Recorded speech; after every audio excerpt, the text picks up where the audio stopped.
అదే RTV app వార్తల్ని క్షణాల్లో చదివే అవకాశం ఉంటుంది. ఒక న్యూస్ పేపర్, ఒక టెలివిజన్ ఛానల్ మీ చేతుల్లో ఎప్పుడూ ఉంటాయి. ఓవరాల్గా ఈ పార్లమెంట్ సెగ్మెంట్లో central state coordination, different departments మధ్య ఉండేటువంటి కోఆర్డినేషన్తో ఎక్కడెక్కడ ఏ పనులు చేయాలనేది ఇందులో జనరల్గా ఇందులో పెట్టుకున్నవి ఏంటంటే, ఒకటి ఈ రైల్వే రిలేటెడ్ బ్రిడ్జెస్ వర్క్స్ అన్నీ ఒకటి, రెండోది ఇవాళ హౌసింగ్ కూడా తీసుకున్నాం. బ్రిడ్జెస్ వచ్చేటప్పటికి మల్టిపుల్ బ్రిడ్జెస్లో మీకు ఆల్రెడీ శంకర్ విలాస్ దానికి వచ్చేటప్పటికి చిన్న రైల్వే ప్రాపర్టీస్ మనకి ఇవ్వాలి, అది కొంచెం పెండింగ్ వర్క్ ఉంది, అది ఎక్కడ దాకా వచ్చింది. అదేవిధంగా LC 3 and 6 అంటే గుంటూరు, నంబూరు, నల్లపాడు, బండారుపల్లి, పలకలూరుపేట, అది ROBC 2 కూడా టెండర్స్ అన్నీ అయిపోయినాయి. అధికారులు అందరూ ట్రాన్స్ఫర్ అయ్యారు కాబట్టి టెండర్ అయిపోయిన తర్వాత ఓపెన్ చేసి దాన్ని శంకుస్థాపన ఎప్పుడు చేయాలనేది సెప్టెంబరు ఎండ్ కల్లా, అంటే ఇంకో 4 weeksలో ఈ 2 బ్రిడ్జెస్ని శంకుస్థాపన చేయాలనేది నిర్ణయించాం. మంగళగిరి, నిడమరు వచ్చేటప్పటికి చిన్న ఇష్యూస్ ఉన్నాయి, అందులో అది ఒక 3 months పట్టేటట్టుంది.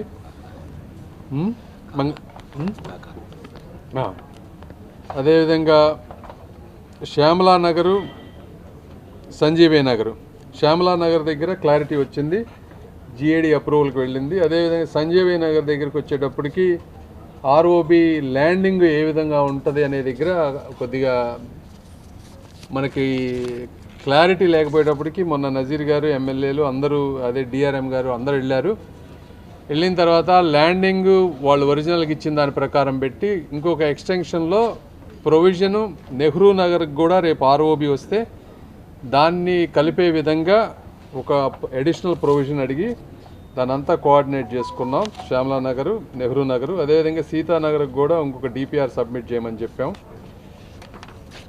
అదేవిధంగా పెదకాకాని గేట్ వచ్చేటప్పటికి అక్కడ లోకల్ కొంతమంది అక్కడ ROB ప్లాన్ చేయడానికి DPR ప్రిపరేషన్లో లోకల్స్ కొంచెం వాళ్ళు లైక్ చేయట్లేదు. దాన్ని ఎలా పొలిటికల్ ఇన్వాల్వ్మెంట్ చూసుకొని పబ్లిక్ని ఒప్పించాలనే దాని మీద ఒక డిస్కషను.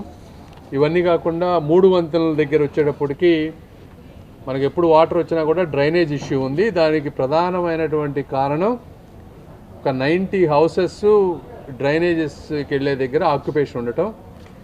ఆ 90 houses వాళ్ళు రైల్వే వాళ్ళు వర్క్ శాంక్షన్ చేశారు. అయితే ఆ 90 houses పార్షియల్గా మనం రిమూవ్ చేయాలి. దానికి ఎమ్మెల్యే నజీర్ గారు సహాయం తీసుకొని కమిషనర్ గారు, మేయర్ గారు దాన్ని నెక్స్ట్ చేసి వాళ్ళకి అది కనుక అప్పచెప్తే ఆ డ్రైనేజ్ వర్క్ క్లియర్ అయితే మనకు ఫ్యూచర్లో వాటర్ లేకుండా ఇబ్బంది లేకుండా ఉంటుంది. ఇవి కాకుండా చిన్న చిన్నవి చాలా ఉన్నాయి, అవన్నీ ప్రెస్లో అంత ఇంపార్టెంట్ కాదు. ఇంకొక ఇంపార్టెంట్ ఇష్యూ ఏంటంటే, మనం న్యూ గుంటూరు రైల్వే స్టేషన్ని మోడర్నైజ్ చేయమని అడిగాం లాస్ట్ టైము. చేసినప్పుడు DRM గారు వీళ్ళు సబ్మిట్ చేశారు. 4.68 crores శాంక్షన్ అయింది దానికి కూడా, అంటే దాదాపుగా 5 కోట్ల రూపాయలు న్యూ గుంటూరు రైల్వే స్టేషన్కి మోడర్నైజేషన్. ఆ వర్కులు టెండర్లు అన్నీ పిలిచి చేయాలంటే అదొక 3 months పడుతుంది. ఇవి ఒక ఆస్పెక్ట్, రైల్వే ప్రాజెక్ట్స్, బ్రిడ్జెస్ ఇవన్నీ.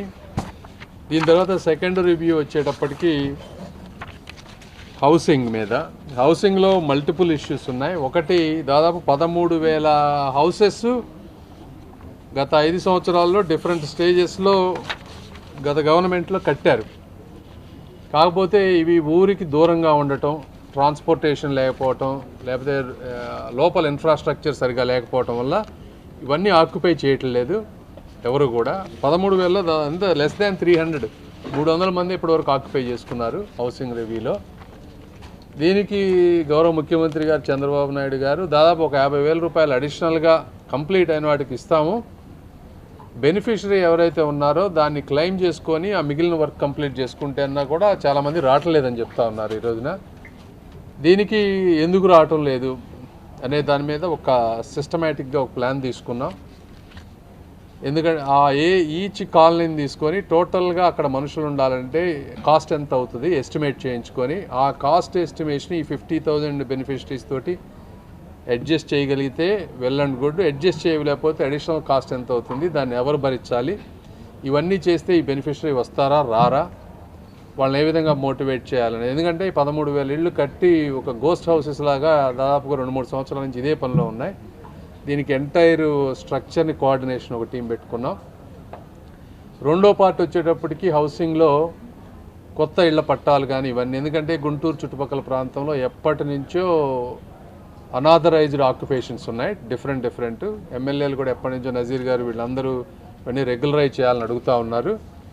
ఇందులో అబ్జెక్షన్ లేనటువంటివి కొన్ని ఉన్నాయి, అంటే కొద్దిగా మా చేతుల్లో ఇమీడియట్గా చేయగలిగాయి. కొన్ని అబ్జెక్షనబుల్, అంటే ఎండోమెంట్ ల్యాండ్ ఆక్యుపై చేస్తుంటే ఎండోమెంట్ డిపార్ట్మెంట్కి ఈక్వలెంట్ ల్యాండ్ మనం వేరే దగ్గర ప్రొవైడ్ చేసినప్పుడు మాత్రమే వాళ్ళకి పట్టాలు ఇవ్వగలుగుతాం. అదేవిధంగా కొన్ని ఎఫ్టీఎల్ సుప్రీంకోర్టు నామ్స్ ఉన్నాయి, వాటిలో కొన్ని అసలు మనం ఎంత ప్రయత్నించినా కూడా చేయలేం. వీటన్నిటిని అన్ని ఏరియాల్లో ఉన్న వాటన్నిటిని తీసుకొని సెగ్మెంటేషన్ చేసి ఏమి చేయగలమో, ఎక్కువ ఎఫర్ట్తో ఏం చేయాలనే దానికి కూడా ఒక సిస్టమేటిక్గా ప్లాన్ తీసుకున్నాం. ఇవన్నీ తీసుకొని ఈ హౌసింగ్, ఈ గుంటూరు పార్లమెంట్లో ఉన్న వాళ్ళందరికీ ఎలా చేయాలి అనేది, అదే టిట్కో హౌసెస్లో కూడా చాలామంది వెళ్ళలేదు, ఇంకా ఉన్నాయి కొన్ని హౌసెస్, వీటన్నిటిని కోఆర్డినేట్ చేసుకున్నాం. ఇవాళ ఒక ప్లాన్ వచ్చింది, దీన్ని కూడా హౌసింగ్ కూడా ఎవ్రీ మంత్ రివ్యూ చేస్తాం ఇప్పటి నుంచి. ఏదేమైనప్పటికీ అందరికీ, కలెక్టర్ గారికి, ఆర్డీఓ గారికి, రైల్వే అధికారులకు, మా తెలుగుదేశం జనసేన నాయకులకి అందరికీ కూడా మరొకసారి రివ్యూలో పాల్గొన్నందుకు మనస్ఫూర్తిగా ధన్యవాదాలు తెలుపుతా ఉన్నాను. Thank you. 3 వంతెనలా మీరు అనేది? కంకరగుంట అంటే ఒకటమ్మా, ఆర్యూబీ అంటే ప్రజలందరూ కూడా అర్థం చేసుకోవాల్సింది, ఆర్యూబీ అంటేనే అండర్. ఎక్కడైనా సరే వాటరు వర్షం హెవీగా పడ్డప్పుడు ఆటోమేటిక్గా లోతట్టు ప్రాంతాలకు నీళ్లు వెళ్తాయి. ఇవన్నీ అంటే ఎప్పటి నుంచో గుంటూరులో ఓవరాల్ డ్రైనేజ్ సిస్టమ్ కానీ రకరకాల డ్రైన్ల మీద ఆక్యుపై చేయటం ఇవన్నీ ఉన్నాయి. మీరు చెప్పిన ఇష్యూసే 1 by 1 చేసుకుంటూ వస్తున్నాం. ఇవన్నీ ఇప్పుడు సపోజ్ మీరు 3 వంతెనలదే మనం దాన్ని డ్రైనేజ్ చేయాలంటే 90 ఇళ్ళు ఆక్యుపెంట్స్ని తీసేయాలి. ఈ 90 మంది నిరుపేదలు, వాళ్ళు ఎక్కడా లేక వాళ్ళ పిల్లలు ఉంటారు, ఇవన్నీ ఉంటాయి. ఇవన్నీ వాళ్ళకి చేయాలంటే ఆల్టర్నేట్ సైట్ చూపించాలి, కాంపెన్సేషన్లు ఇవ్వాలి, ఎవరు ఇవ్వాలి, ఎంత ఇవ్వాలి, వాళ్ళని ఒప్పించాలి. ఇవన్నీ టక్కటక్క మీరు అనుకున్నంత ఫాస్ట్గా అవ్వవు. ఇప్పుడు మేము చేసే ప్రయత్నమే అది, వీళ్ళందరినీ కోఆర్డినేట్ చేసుకొని ఎక్కడ ఇష్యూస్ ఉన్నాయి ఎట్లా చేసుకుంటే డెఫినెట్గా స్లోగా 1 by 1 సాల్వ్ అవుతాయి. తెలుగులో ఫాస్టెస్ట్ న్యూస్ యాప్ ఇప్పుడు కొత్త అవతారంలో 5 సెకండ్లోనే పూర్తి వార్తా సమాచారం మీ చేతిలో. సోషల్ మీడియా ట్రెండ్స్ మీ కళ్ళ ముందుకే live TV and voice search ఆప్షన్స్తో ఇప్పుడే డౌన్లోడ్ చేయండి. యాప్ లింక్ డిస్క్రిప్షన్లో ఉంది.